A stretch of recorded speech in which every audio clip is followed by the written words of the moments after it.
Bismillahirrahmanirrahim. Assalamualaikum warahmatullahi wabarakatuh. Kurang semangat. Assalamualaikum warahmatullahi wabarakatuh.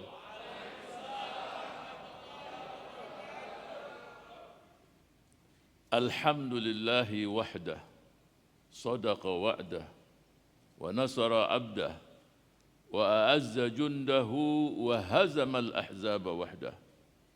Ashhadu an la ilaha illallah ilahul awwalina wal akhirin. Wa ashhadu anna sayyidana wa nabiyyana Muhammadan abduhu as-sadiqul wa'dil amin. Allahumma salli wa sallim wa barik wa an'im ala sayyidina wa nabiyyina wa habibina Muhammad wa ala alihi wa sahbihi wa man sara ala nahjihi ila yaumiddin. Allahumma la sahla illa ma ja'altahu sahla wa anta taj'alul hazna idza syi'ta sahla. Alhamdulillah wa syukrulillah wa la hawla wa la quwata illa billah. Saudara-saudara sekalian, ikhwah dan akhwat yang hadir di tempat ini maupun di seluruh wilayah tanah air tercinta ini, kita semua bersyukur kepada Allah Subhanahu wa taala. Hari ini kita dipertemukan dalam keadaan sehat walafiat, walaupun kondisi COVID-19 ini masih terus menyebar. Semoga semua kita yang hadir, yang menyaksikan acara kita ini secara virtual, kehadiran kita, keikutsertaan kita, Allah mencatat sebagai amal kebaikan di sisinya. Amin ya mujibas sa'ilin. Sebelum saya menyampaikan pidato saya pada pagi hari ini, saya akan menyampaikan dua hal. Yang pertama, kita mendoakan pada saudara-saudara kita yang telah mendahului kita, bahkan yang di garda depan, para dokter, para perawat.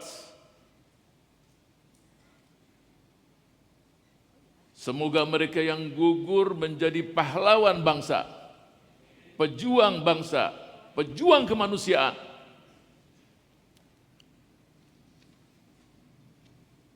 Dan mereka-mereka yang dipanggil oleh Allah Subhanahu wa taala dalam pandemi ini, kita doakan mereka-mereka yang min ahli la ilaha illallah minas syuhada, dan kita doakan para qiyadah kita, para murabbi dan ikhwah dan akhwat kita yang telah mendahului kita. Kita doakan mereka semua, dan kepada mereka-mereka yang beriman, Allahumma ighfir lahum warhamhum wa'afihim wa'fu anhum waj'alil firdausil a'la makanahum ma'al anbiya wa syuhada was salihin wa hasuna ulaika rafiqa. Dan mereka-mereka yang sampai sekarang masih dalam kondisi sakit, kita doakan mudah-mudahan Allah mengangkat penyakitnya, berikan kesembuhan, dan mudah-mudahan wabah ini dengan segera diangkat oleh Allah Subhanahu wa taala dari bumi Indonesia tercinta dan seluruh belahan dunia. Amin ya mujibas sa'ilin. Yang kedua, saudara-saudara sekalian, sebangsa dan setanah air, ikhwah dan akhwat, hari ini tanggal 9 Desember yang sama-sama kita ketahui adalah Hari Solidaritas Palestina. Olehnya itu kita memohon kepada Allah agar saudara-saudara kita di Palestina diberikan kemerdekaan. Takbir! Diberikan kemenangan. Tinggal bangsa ini saja yang belum meraih kemerdekaannya. Satu kezaliman yang dilihat oleh seluruh mata di seluruh dunia. Tapi semuanya diam 1000 kata. Mudah-mudahan dengan semangat kekuatan kebersamaan bangsa-bangsa di dunia yang menginginkan agar yang namanya penjajahan sudah tidak layak lagi berada di muka bumi ini, Semoga Allah memberikan kemenangan kemerdekaan untuk saudara-saudara kita di Palestina. Saudara-saudara sekalian, saya juga memberikan salam dari teman-teman kita, ikhwah kita, akhwat kita yang berada di Sumbaksel ya. Sumbagut, Sumbaksel belum kelihatan wajah-wajah ini. Saya ngelihat langsung aja ya. Ikhwah yang berada di Sumatera Utara, Masya Allah. Yang berada di Sumbaksel, Assalamualaikum warahmatullahi wabarakatuh. Di daerah Banjabar, Assalamualaikum warahmatullahi wabarakatuh. Wajahnya cerah semua. Yang berada di Jatijaya, Jawa Tengah, Yogyakarta, dan Jawa Timur. Yang berada di wilayah Bali Nusra. Assalamualaikum warahmatullahi wabarakatuh. Juga yang berada di wilayah Kalimantan, di wilayah Sulawesi, dan seluruh titik di wilayah Indonesia bagian timur. Jazakumullah khair, saudara telah hadir di tempat atau menyaksikan acara kita ini secara virtual.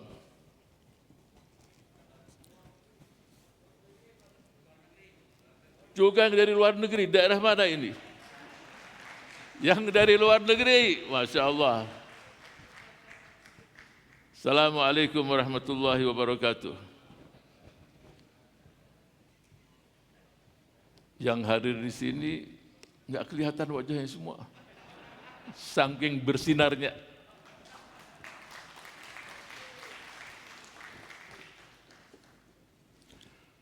Ikhwah sekalian, yang ingin saya sampaikan dalam orasi pada pagi hari ini, dan saya berharap PKS mampu mewujudkan peradaban Islam di bumi tercinta Indonesia ini. Takbir!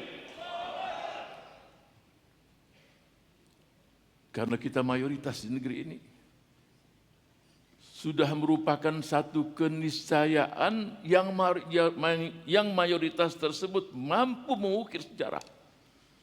Bagaimana indahnya peradaban Islam. Apalagi kita mengatakan bahwa PKS, Partai Islam, rahmatan lil alamin, rahmat untuk alam semesta. Ini bukan hanya retorika saja, bukan hanya tagline, harus kita buktikan.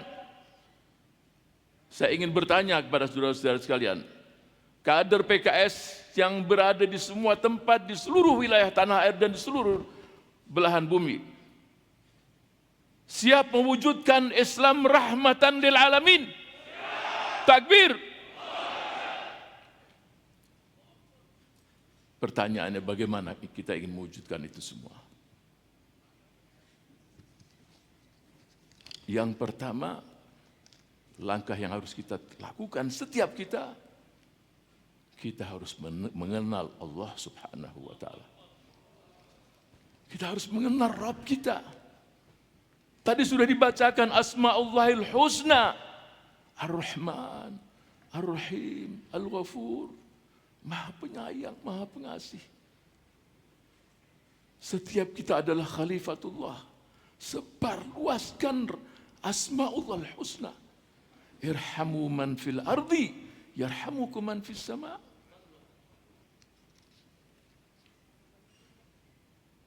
Buktikan bahwa kita pantas untuk dicintai oleh Allah.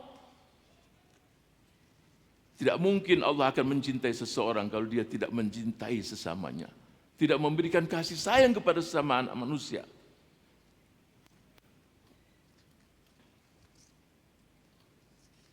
Bahkan Imam Ali radhiyallahu anhu wa karramallahu wajhahu, dia berkata, wallahi, aku bersumpah, kalau nanti di akhirat diserahkan yang menghisab aku adalah ayah dan ibuku, aku tidak mau.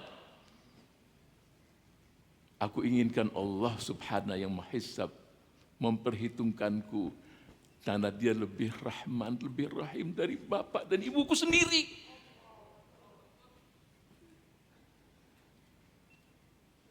Lebih rahman. Kasih sayang yang melebihi segala-galanya.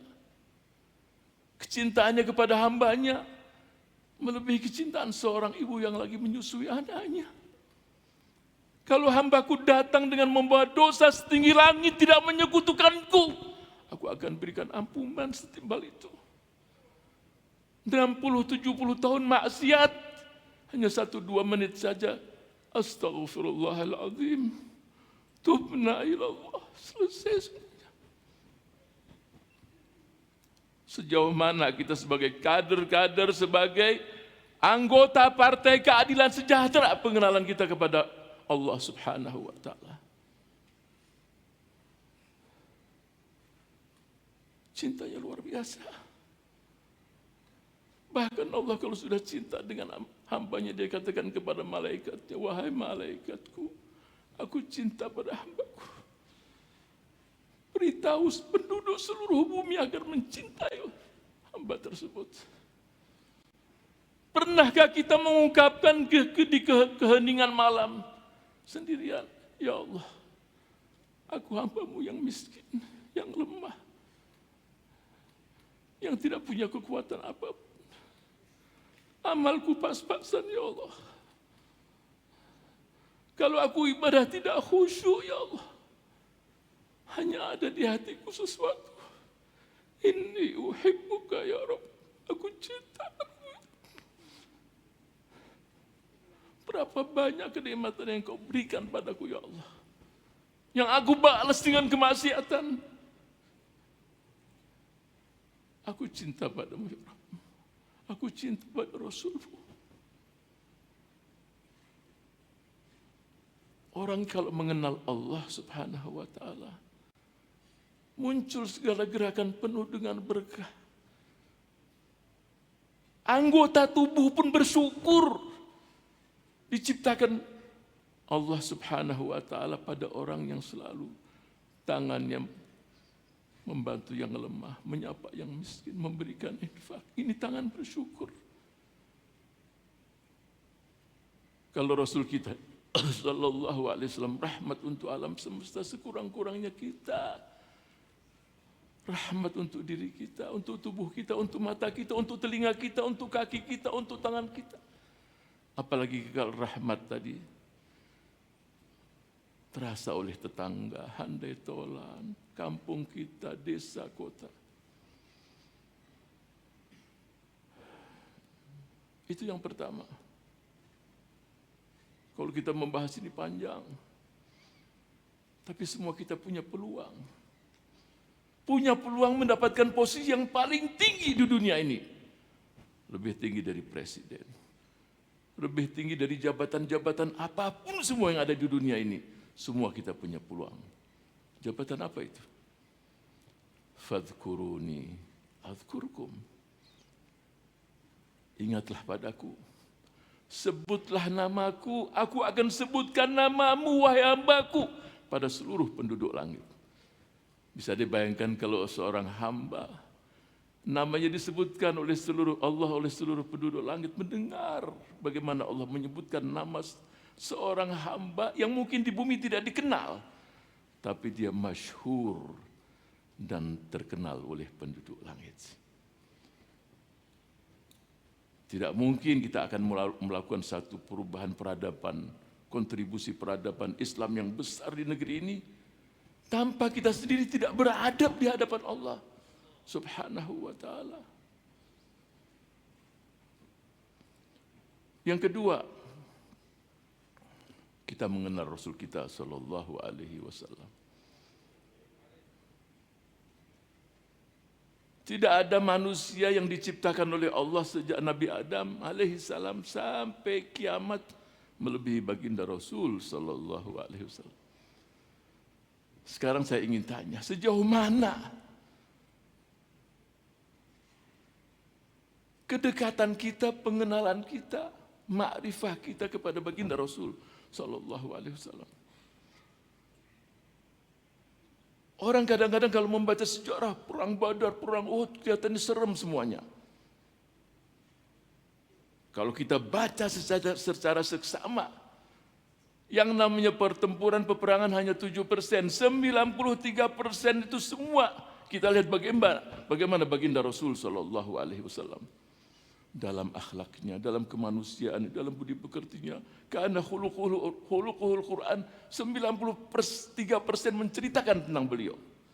Bahkan perang pun rahmat, coba. Beliau berpesan, kalau kalian berperang, anak-anak jangan dibunuh, wanita jangan dibunuh, mereka yang ada di tempat ibadah jangan disakiti, tempat-tempat ibadah jangan dirusak, pohon-pohon jangan dipotong, ekosistem terjaga, tidak dirusak. Sejauh mana kita mengenal pada baginda Rasul Sallallahu Alaihi Wasallam?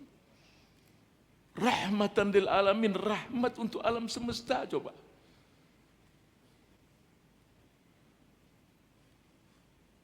Di Mekah sebelum berangkat ke Madinah, kalau Rasul berjalan, batu-batuan memberikan salam pada baginda Rasul. Assalamualaikum ya Nabi Allah, Assalamualaikum ya Rasulullah. Batu itu mengenal siapa yang lewat. Sebagian kita ketika disebutkan namanya, bersalawat pun tidak, coba. Sebab kalau seseorang membalas, memberikan salawat kepada baginda Rasul, dia yang untung juga. Allahumma salli ala Sayyidina Muhammad wa ala ali Sayyidina Muhammad. Yang untung siapa? Sekali kita memberikan salawat, dapat 10 kali. Apa arti Allahumma salli ala Sayyidina Muhammad wa ala ali Sayyidina Muhammad? Ya Allah, sebutkan, tinggikan nama baginda Rasul di sisimu.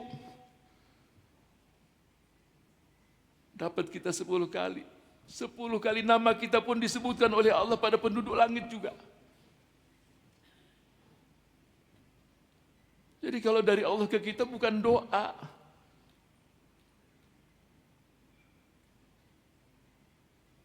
Diangkat, disebutkan nama kita. Kita yang untung. Pujian pula muncul dari Allah. Bahkan makhluk yang lain, tadi batu-batuan. Kalau kita baca dalam sejarah bagaimana binatang-binatang pun mengenal baginda Rasul. Bahkan ketika dibuatkan mimbar di kota Madinah, sebelum dibuatkan mimbar di kota Madinah, Rasul selalu berdiri di batang kurma, menyampaikan khutbah Jumat, belum ada mimbar. Ketika dibuatkan mimbar dan Rasul berkhutbah di situ, batang kurma tadi yang berada di Raudhah menangis seperti tangisan anak kecil, didengar oleh seluruh mereka-mereka yang ada di Raudhah. Turunlah baginda Rasul memeluknya sambil mengatakan, insya Allah menjadi salah satu pohon di surga kelak. Diam. Kalau batu-batuan, binatang, batang kurma merasakan, mengenal bagaimana kesejukan, bagaimana pelukan yang penuh dengan Rahman dan Rahim, maka kita sebagai umatnya pun harus mengenal, mencintai melebihi apa yang kita miliki, melebihi suami kita, melebihi istri kita, melebihi anak-anak kita, melebihi seluruh yang ada di dunia ini. Baru iman kita itulah yang dikatakan iman yang benar. La yu'minu ahadukum, tidak beriman kalian kalau tidak menjadikan aku yang paling dicintai dari segala-galanya.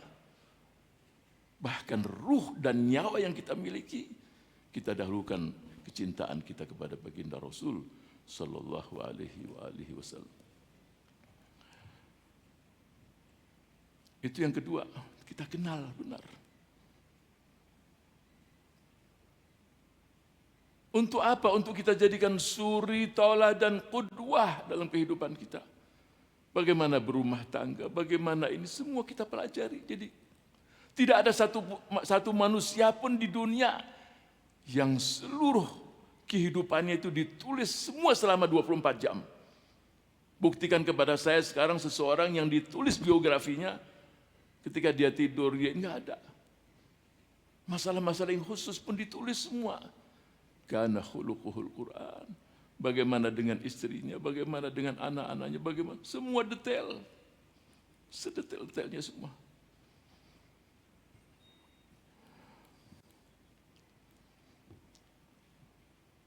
Yang ketiga, kita mengenal Islam. Kita sebagai umat Islam harus kenal agama kita ini. Tidak seperti yang disebarluaskan agama yang penuh dengan kekerasan, tersebar dengan pedang. Media. Bahkan kita lihat bagaimana desain dan upaya dari mereka-mereka yang ingin umat itu jauh dari Islam. Kalau disebutkan Muslim, berarti dia teroris. Coba, buka saja Google. Ini desain. Wa yamkuruna wa yamkurullah wallahu khairul makirin. Mereka melakukan tipu muslihat, usaha untuk menjauhkan manusia dari Islam. Tapi kenyataannya semakin tersebar agama ini. Semakin orang ingin mendalami, mau tahu, coba. Bahkan yang namanya risalatullah, risalatul Rasul, cahaya Islam ini akan sampai di seluruh titik di penjuru bumi. Tidak ada satu titik yang tidak terkena matahari kecuali Islam akan sampai di situ.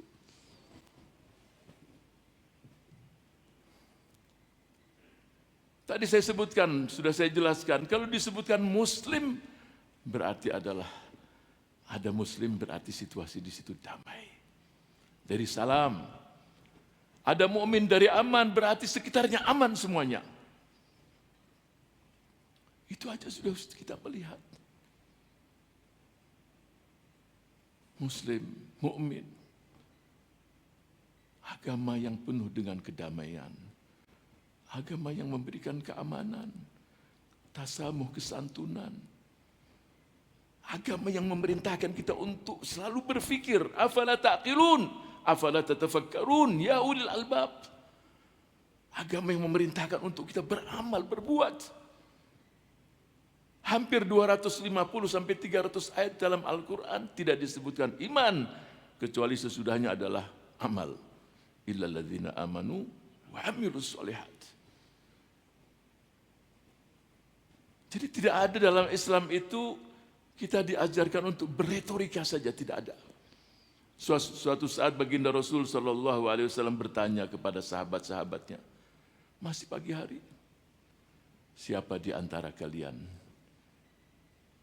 yang pada hari ini puasa sunnah? Beliau tidak menanyakan, wahai sahabat-sahabatku, jelaskan ayat-ayat maupun hadis-hadis Rasul tentang keutamaan puasa sunnah. Tidak ditanya siapa yang berbuat, siapa yang berpuasa. Yang kedua, siapa di antara kalian yang pagi hari ini sudah mengunjungi si fulan yang sakit? Beliau tidak menanyakan. Sebutkan ayat-ayat maupun hadis-hadis yang berkaitan dengan keutamaan mengunjungi orang sakit, tidak ada. Yang ketiga, siapa di antara kalian yang pagi hari ini sudah berinfak? Rasul tidak menanyakan jumlah yang diinfakkan dan tidak menanyakan pula tentang hadis maupun ayat Quran yang berkaitan dengan perintah kita untuk berinfak. 3 pertanyaan itu yang mengangkat semuanya adalah Sayyidina Abu Bakar Siddiq radhiyallahu anhu. Aku ya Rasulullah, aku ya Rasulullah, aku ya Rasulullah. Apa jawaban baginda Rasul sallallahu alaihi wasallam? Tidak terkumpul 3 sifat tadi pada diri seorang mukmin illa wa huwa min ahlil jannah. Maunya berbuat baik. Hablum minallah wa hablum minan nas. Dengan Allah, Masya Allah, dengan manusia.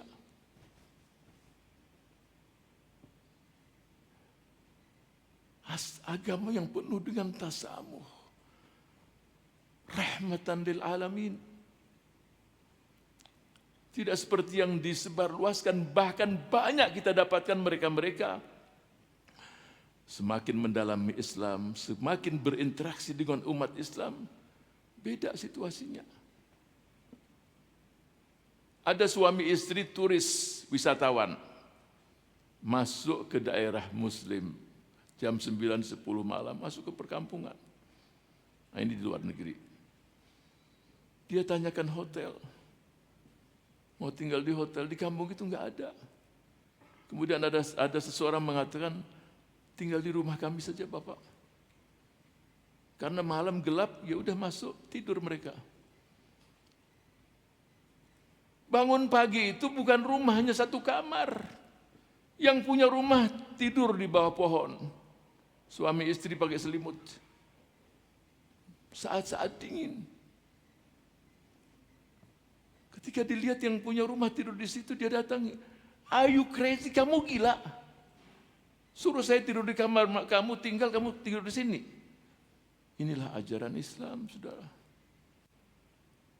Islam mengajarkan kami untuk menghormati tamu, kamu tamu kami.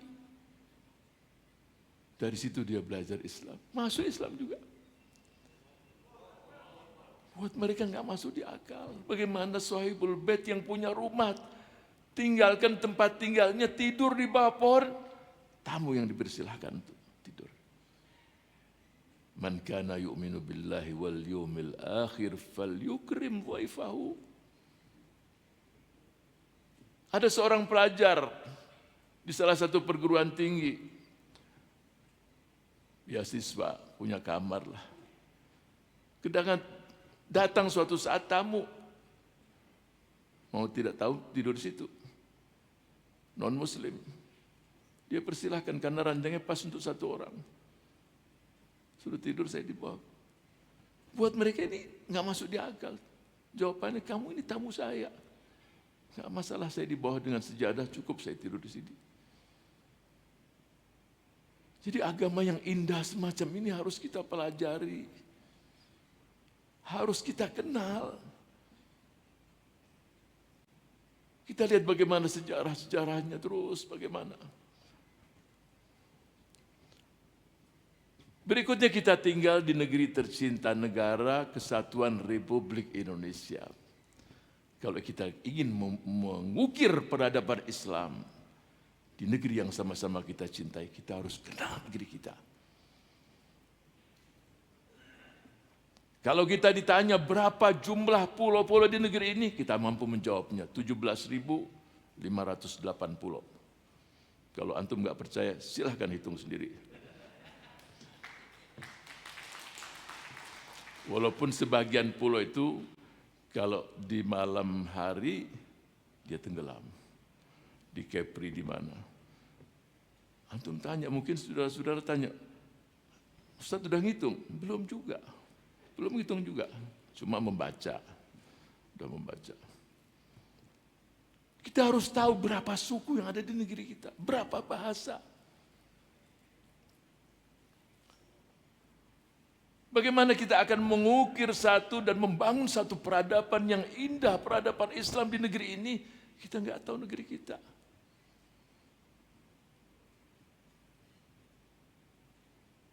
Kita paham agama yang ada di negeri kita. Kita tahu local wisdom juga, tahu bahasa-bahasa di daerah. Dan sebagian local wisdom itu diambil dari kita juga, dari Quran juga. Mungkin kalau ada pendengar dari Sulawesi Tengah, di sana ada local wisdom. Belorapovia, Berurakawa. Kelihatannya kayak bahasa apa? Spanyol. Bahasa Palu, bahasa Sulawesi Tengah. Jadi di negeri kita ini banyak bahasa. Apa arti belorapovia, berurakawa? In ahsantum, ahsantum li anfusikum. Kalau engkau berbuat baik untuk dirimu. Sebagian masih enggak jelas. Bagaimana untuk diriku? Ustadz Habib, jelas-jelas saya mengeluarkan uang dari 1.300.000, kurang uangnya. Apa kebaikan yang saya bisa dapat? Bukan di akhirat, di dunia saya mau merasakan. Ayatnya jelas. Kalau engkau berbuat baik, Engkau berbuat baik untuk dirimu. Saya jelaskan dengan beberapa ilustrasi, sederhana saja. Ada seorang buta. Orang buta jalan tongkat sama bawa lampu. Orang lihat, wah ini buta, kok bawa lampu? Wahai saudara, iya, Bapak kan nggak ngelihat kan? Iya, kok bawa lampu? Apa faedahnya lampu?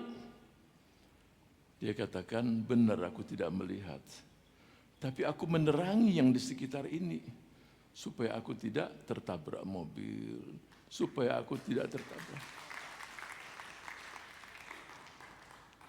In ahsantum, ahsantum li anfusikum.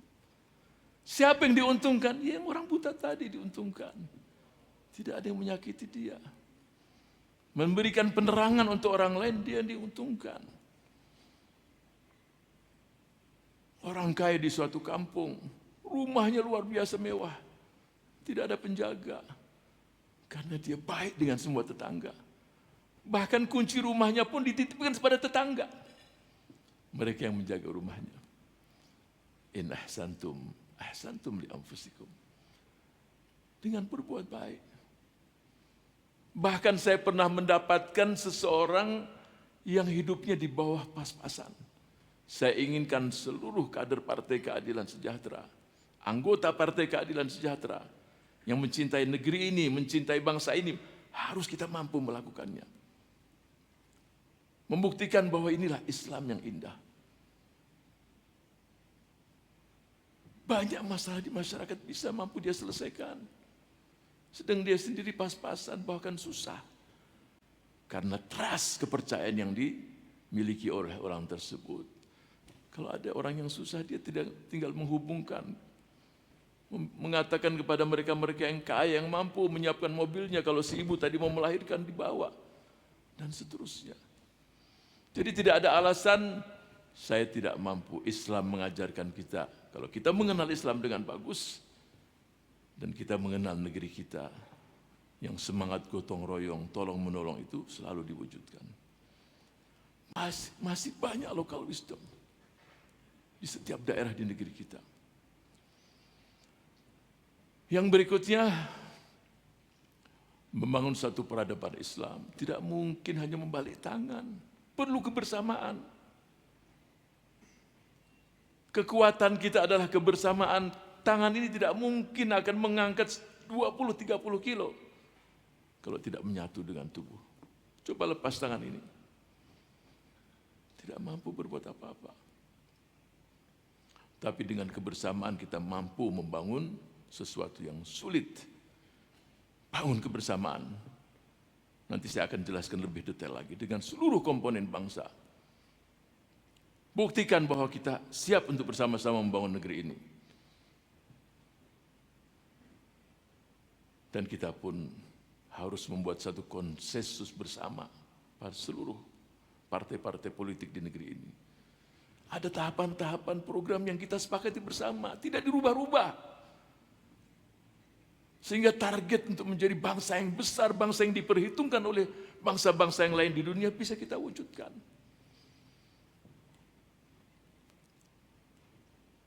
Berikutnya saya kembali kepada setiap kita. Nah, setiap kita ini, sebelum kita bersama-sama, apa yang mesti kita lakukan?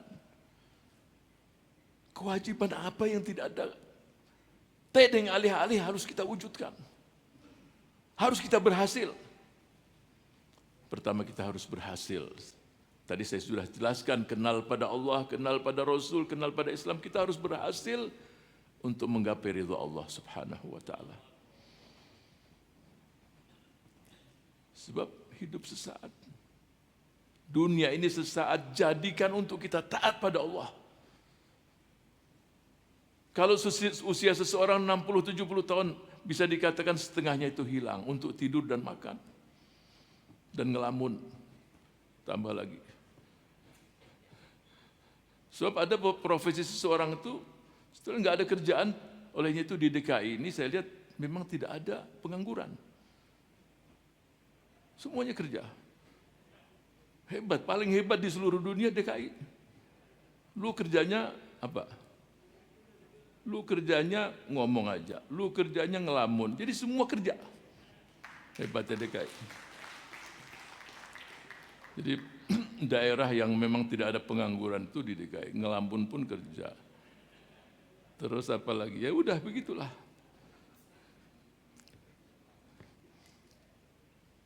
Kita harus berhasil bagaimana menggapai ridha Allah Subhanahu wa taala. Kita harus berhasil untuk mencintai baginda Rasul sallallahu alaihi wasallam. Kita harus berhasil menggapai ridha kedua orang tua kita. Apa sih mau dicapai, keberhasilan apa? Kalau seseorang itu durhaka pada ibu bapaknya, apa keberhasilan apa? Dan yang dia akan petik kelak adalah anak-anak dia akan durhaka pada dirinya. Berbaktilah kalian kepada kedua orang tua, pasti anak-anak kalian akan berbakti. Saya terus terang sedih mendengar satu peristiwa. Seorang ibu yang berhasil membuat anaknya sukses, satu-satunya laki-laki. Mendapat titel, mendapat pekerjaan. Ibu yang menawarkan, wahai anakku, ada calon untuk kamu. Di satu kampung lah, salihah, taqiyah, akhlaknya bagus. Tapi si anak ini karena sudah berinteraksi dengan yang di kampus-kampus, dia nggak melihat yang begini. Enggak bu, aku udah punya pilihan. Ya ibunya berusaha tapi gagal. Ya. Terjadilah pernikahan. Gak nunggu setahun, sepekan dua pekan pun si ibu udah gak kuat. Dinasihati anaknya, nasihatilah istrimu nak. Nasihati. Banyak hal yang aku lihat ketika kamu tidak ada di rumah, perbaiki. Gak didengar. Sampai istri tadi mempunyai anak. Nah, sudahlah dia bersikap sama suaminya. Dia katakan, ya kamu pisah atau ibumu. Kita berpisah atau ibumu jangan tinggal di rumah sini. Aku udah nggak suka dengan wanita yang cerewet ini. Tapi bagaimana caranya? Diajak jalan-jalan si ibu. Habis sholat subuh, habis sholat, ya udah dibawa. Antum tahu ditinggal di mana? Ditinggal di tempat-tempat rekreasi. Tempat yang agak sepi, tapi bu tunggu di sini ya, aku mau keluar sebentar. Ini nomor telepon bu, nomor ada alamat, nanti kalau ibu anu tinggal telepon. Ditunggu sama si ibu dari jam 10 pagi sampai jam 3, 4 sore, nggak datang-datang si anak, ditinggal. Sampai keluarlah si ibu tadi, ketemu dengan seseorang yang bawa mobil. Di tempat itu memang tidak ada, cari, telepon, terus ditunjukkan pada orang tadi untuk membantu menelpon anaknya. Si ibu ini juga buta huruf, nggak tahu tulisan apa dia. Tulisannya adalah, siapa yang menemukan orang ini, tolong dibawa di tempat panti jompo. Diajak ke rumahnya juga nggak mau. Sudah dibawa di sana, ditinggal. Setelah dicari-cari ketahuan sama panti jompo itu anaknya. Tapi panti jompo ngontak ketika si ibu tadi sudah mulai sakit. Berarti sebulan, 2 bulan, setahun, 2 tahun ditinggal aja. Si anak tadi mengatakan, oke lah, tapi kami sekarang dengan keluarga mau rekreasi ke luar negeri. Nanti setelah pulang baru saya jemput ibu saya. Padahal ibunya dalam kondisi sakit. 2-3 hari mulai kelihatan sembuh si ibu. Dia katakan kepada yang di panti jompo tadi, ya dia katakan sudah tidak perlu lagi kalian menghubungi si fulan itu sendiri. Biarlah dia dengan alamnya sendiri. Sehari 2 hari meninggal. Panti jompo tadi kontak dengan si anak tadi, dengan nomor telepon tadi dikontak. Apa yang terjadi? Dikontak, kemudian yang mengangkat telepon tadi adalah saudara istri. Karena teleponnya, karena banyak nomor telepon di situ. Dia katakan, si fulan dengan istrinya yaitu adikku sendiri dan anaknya ketika mau berangkat ke luar negeri terjadi tabrakan dan semuanya tewas, meninggal semuanya. Contoh begini banyak kalau saya ceritakan puluhan. Jadi saya ingin itu sukses dengan orang tua. Gaih ridhonya. Lihat mereka-mereka yang sukses, pasti dia birrul walidain. Jangan berbicara yang muslim saja, yang non-muslim pun demikian. Lihat mereka yang non-muslim. Tidak mungkin dia meraih keberhasilan kalau dia durhaka dengan kedua orang tuanya, terutama pada ibunya. Kemudian sukses pada keluarga, sukses dengan teman-teman yang di sekitarnya. Jadi harus berhasil. Kalau dalam komunitas kecil gagal, bagaimana dia akan membangun peradaban yang besar? Bagaimana dia akan memberikan kontribusi yang lebih besar? Dengan 2-3 orang saja gagal dia. Khairukum khairukum li ahlihi. Sebaik-baiknya kamu yang paling baik pada keluarga. Dan aku manusia yang paling baik pada keluarga. Sallallahu alaihi wasallam. Jadi omong kosong yang akan mengatakan aku akan berbuat di rumah sendiri, gagal dia. Bapaknya itu anak-anak senang kalau bapaknya nggak ada di rumah. Kalau udah datang pada takutan semua. Dengar suara sepatu ya udah takut. Ini berarti ayah yang gagal. Baginda Rasul sallallahu alaihi wasallam ketika sujud, Sayyidina Al-Hasan wal Husain menunggangi beliau. Semakin diperpanjang sujud. Jadi mereka-mereka yang tidak punya mainan di rumah, persiapkan diri untuk jadi mainan anak-anak, enggak apa-apa. Jadi kuda-kudaan. Jangan terus anak mengganggu, dianggap ini merusak kekhusyukan sholat. Jangan, biarkan. Jangan diajak anak masih 2-3 tahun supaya khusyuk. Dia khusyuknya itu lari-lari. Itu khusyuk. Kalau dia diam sakit berarti. Ada sebagian orang tua pun anak lewat tahan. Jadi ini anak kecil, biar dia lewat, biarin aja. Buat dia cinta dengan sholat. Ya. Sehingga nanti si anak-anak tadi yang mengingatkan kedua orang tuanya, ayah ibu sholat kita.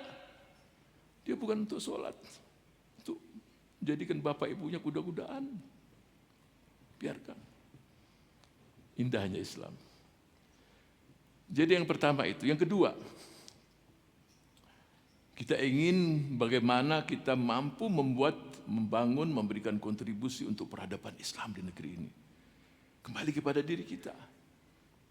Jangan berpikir kalau berbuat sesuatu itu gagal. Jangan berpikir sukses insya Allah. Karena baginda Rasul sallallahu alaihi wasallam yuhibbul fa'al al-hasan, cinta kepada umatnya yang selalu optimis. Jadi semua kita harus yakin. Insya Allah di 2024 kita akan naik kelas biiznillah. Takbir!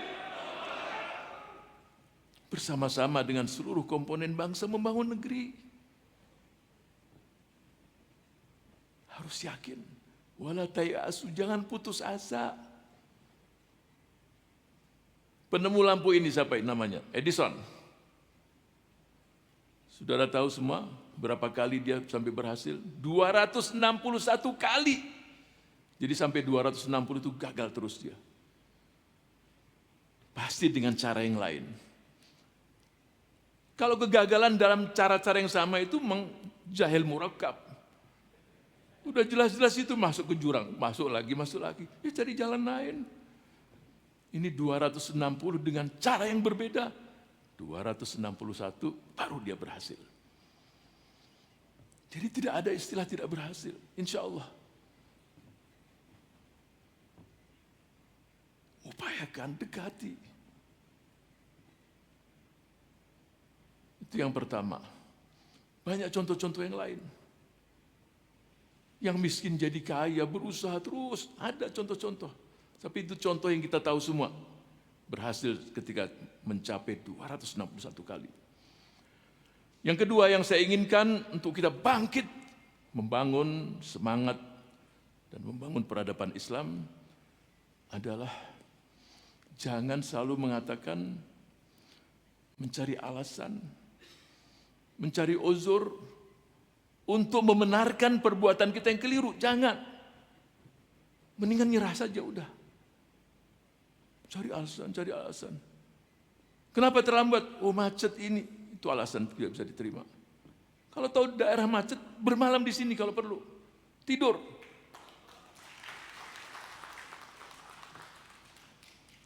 Ketepatan waktu, jangan cari alasan. Kenapa terlambat di kamar mandi? Memang dari kapan di kamar mandi? Kamar mandi 24 jam. Sebab semua perilaku kita ini akan membentuk yang ada di sekitar kita. Kalau perilaku kita sering banyak alasan, sering ini, nanti di sekitar kita sama seperti kita. Dan ini tidak layak untuk membangun satu peradaban Islam yang besar. Buktikan, kita mampu, kita siap. Ada satu buku ditulis dalam bahasa Inggris. 365 excuses. 365 uzur dan alasan. 365 udhuran. Jadi dari buku itu sudah disiapkan. Setiap hari ada satu alasan. Jadi sebelum berbuat dia udah siapin alasannya. Ini terus. Banyak. Itu tidak bisa dibenarkan. Kita nggak akan terima yang begini semua. Kalau kita bersama-sama ingin satu, memberikan kontribusi yang besar untuk negara yang sama-sama kita cintai.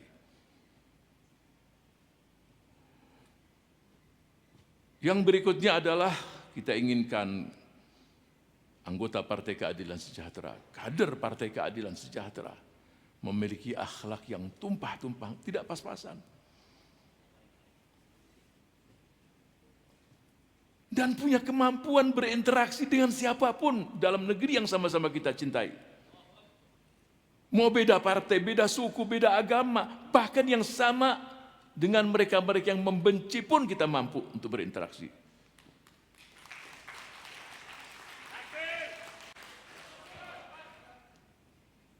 Siap? Caranya bagaimana? Saya berikan contoh. Kalau makhluk lain selain daripada Allah pun mampu melakukannya, ya kita harus mampu. Contohnya pohon yang banyak buahnya. Sehingga para ulama kita mengatakan, kunu kal asjar. Jadilah kalian pohon yang baik buah, yang banyak buahnya, yarmunan nas bil ahjar wa tarmihim bistimar. Pohon yang banyak buahnya, manusia melempari dengan batu, dibalas dengan apa? Dengan buah. Jadi jangan kebencian itu dibalas dengan kebencian. Kalau mau tahu seseorang yang punya budi pekerti yang tinggi, kalau dijelek-jelekan, dia tidak balas dengan kejelekan. Masa pohon saja bisa, kita nggak bisa? Kalau kita lihat mereka yang dari lautan, banyak macam-macam. Ada yang mencaci maki laut. Pokoknya dicaci maki karena anaknya tenggelam di situ. Dicaci maki karena sepatunya hilang satu di laut, nggak bisa dipakai, tinggal satu. Tapi ada juga yang dari laut berterima kasih dapat ikan. Kalau semua itu ditulis di pinggir pantai, laut kamu jahat, kamu memakan anakku, kamu mengambil sepatuku ini. Tapi apa dibalas dengan laut? Dengan gelombang terhapus semua, selesai.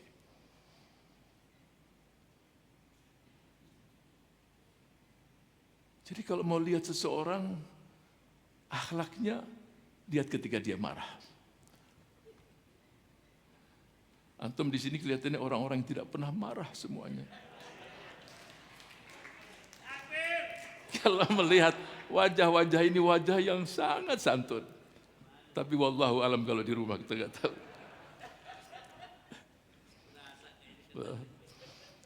Dan yang hadir di sini juga dari akhwat kelihatannya sama juga. Ma pria-prianya ketika lebih omos dari yang perempuan. Jadi syukuri. Punya suami yang juga kadang-kadang marah, syukuri. Sebab kalau sudah gak muncul marah lagi berarti hidup sendirian. Punya istri yang cerewet pun syukuri juga. Terima kasih. Apalagi cerewetnya tadi adalah untuk membuat suami semakin sehat. Bang, ini kolesterolnya tinggi, hati-hati.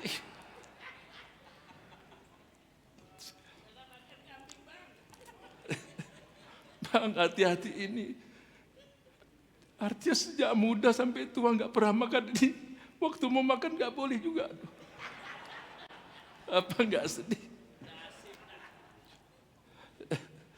Abang kalau makan tuh mengunyahnya harus lebih dari 30.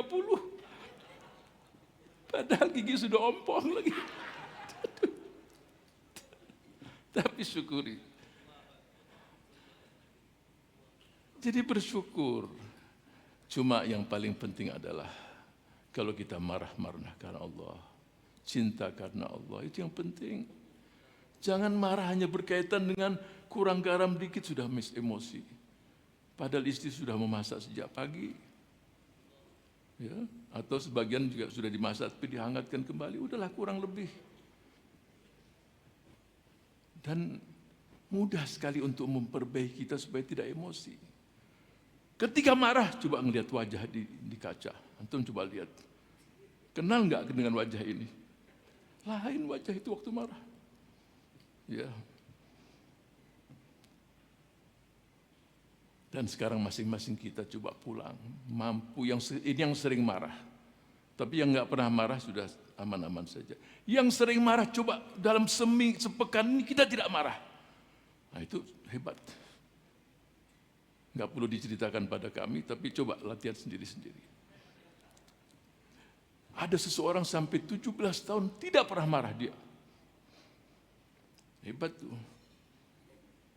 Tapi yang kita khawatirkan kenyataannya bisu lagi dia di batin. Tapi kan marah bisa dengan isyarat juga. Jadi syukur, akhlak. Akhlak pertama juga dengan Allah Subhanahu wa taala.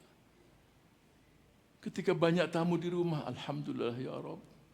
Masih banyak mereka-mereka yang mencintai kami.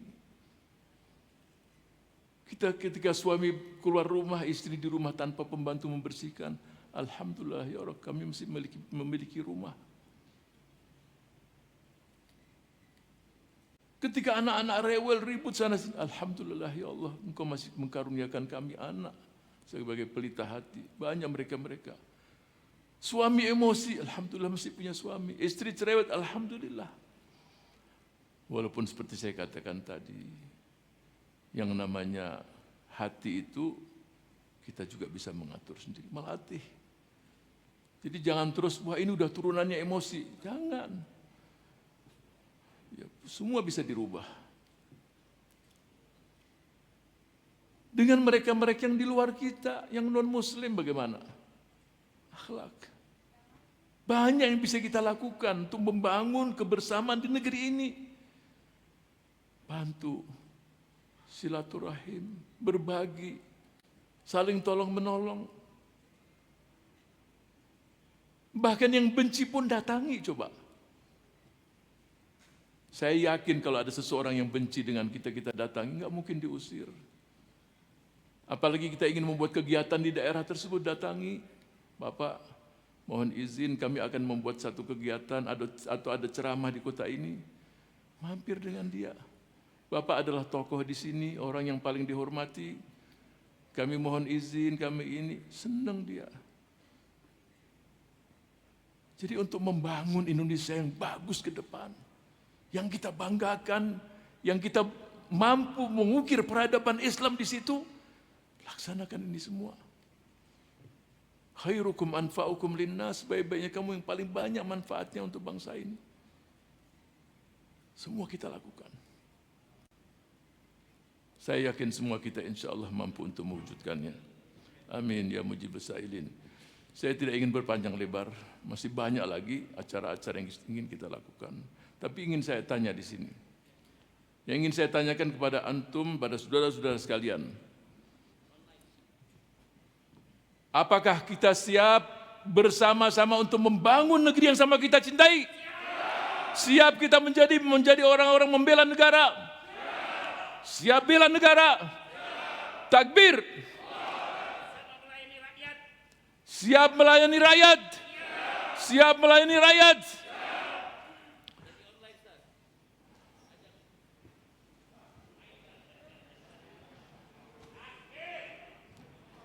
Ikhwah dan akhwat sekalian, saya ingin bertanya kepada antum sekalian. Tadi udah ngomong di sana lama, sekarang Anda mau ngomong ke sini dulu.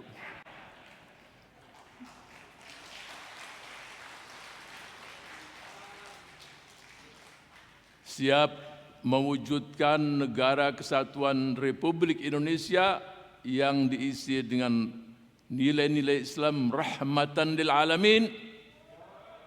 Tapi enggak dengar suaranya kita. Siap bela negara? Siap pertahankan negara kesatuan Republik Indonesia? Siap melayani rakyat? Sayyidul qaum khadimuhum.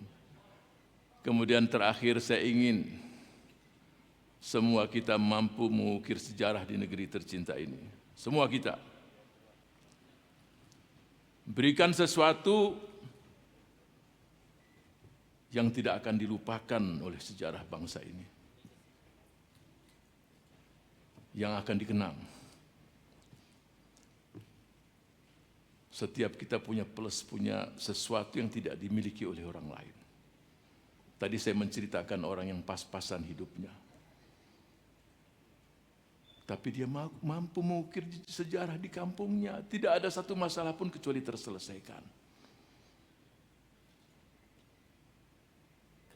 Ada seorang ibu mengatakan, aku punya anak banyak. Bagus punya anak. Tapi sejauh mana anak-anak tersebut?